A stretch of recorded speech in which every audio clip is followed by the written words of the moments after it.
अस्सलाम वालेकुम। I am अफरा साहब मोहल एडवोकेट। आज जो टॉपिक मैं आपसे डिस्कस करने लगा हूँ वो अडॉप्शन के मतलब है।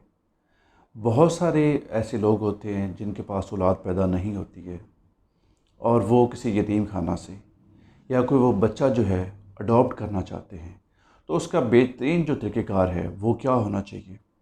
इसके मतलब हमसे बहुत सारे सवालात भी पूछे गए और इसके मतलब डिफरेंट लोगों के सवालात थे। इनके जवाबात जो हैं आज मैं वो आपको दूंगा।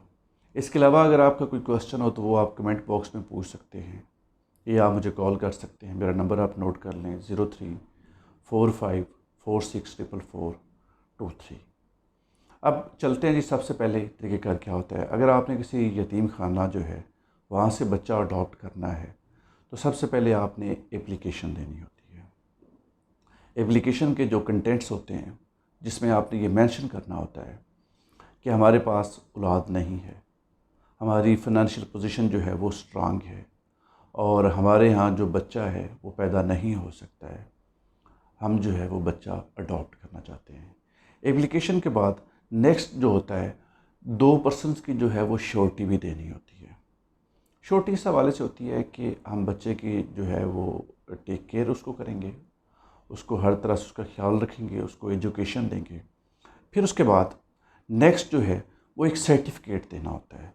सर्टिफिकेट जो होता है उसके गुड मॉरल करैक्टर का सर्टिफिकेट होता है और वो सर्टिफिकेट जो है उसको आपने मजिस्ट्रेट से जो है वो साइन भी करवाना होता है, उसके ऊपर स्टैम्प भी लगती है।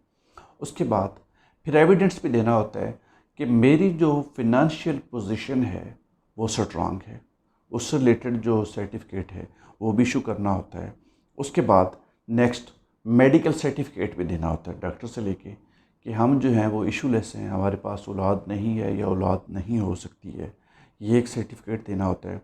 उसके बाद जो बच्चा अडॉप्ट करना चाह रहे होते हैं उसमें क्योंकि हस्बैंड भी होता है, वाइफ भी होता है, अगर उनके पास औलाद नहीं है तो वो अपने CNIC की फ़ोटोकॉपीज़ जो हैं वो भी एप्लीकेशन के साथ चिपका करते हैं। इसके बाद जो उनकी फ़ोटोज़ होंगी, लेटेस्ट फ़ोटो, वो भी जो है साथ चिपका करनी होती हैं, जो भी कपल लेना चाह रहा है, बच्चे को अडॉप्ट करना चाह रहा होता है।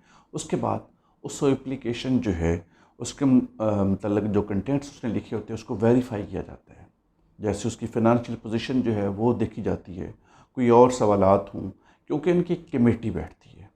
कमेटी जो है वो रिसर्च करती है कि क्या ये इनके पास औलाद नहीं है, क्या इनका जो सर्टिफिकेट है वो ठीक है, इससे रिलेटेड वो इन्फॉर्मेशन जो है वो कलेक्ट करते हैं। उसके बाद फिर एक एडवाइज़री कमेटी बनती है। एडवाइज़री कमेटी जो है वो इंटरव्यू कंडक्ट करती है। उसके बाद ये भी आप याद रखिएगा कि जिन्होंने ऑलरेडी बच्चा अडॉप्ट किया हो उनको जो है एक यतीम खाने वाले जो हैं वो बच्चा नहीं उनके हैंड ओवर करेंगे। उसके बाद नेक्स्ट जो तरीक़ेकार होता है कि बच्चा जब भी हैंड ओवर किसी कपल को किया जाता है तो वो इन प्रेजेंस ऑफ मजिस्ट्रेट किया जाता है। इसके बाद फिर बात आती है कि बहुत सारे लोग जो हैं वो जब बच्चा अडॉप्ट करते हैं अपने रिलेटिव से कर लेते हैं, उसमें इस प्रोसेस की ज़रूरत नहीं होती है।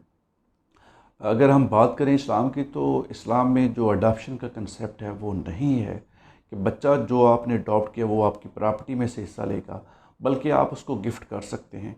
गिफ्ट का भी एक जो है वो प्रोसेस होता है, उस प्रोसेस के तहत आपने गिफ्ट करना होता है।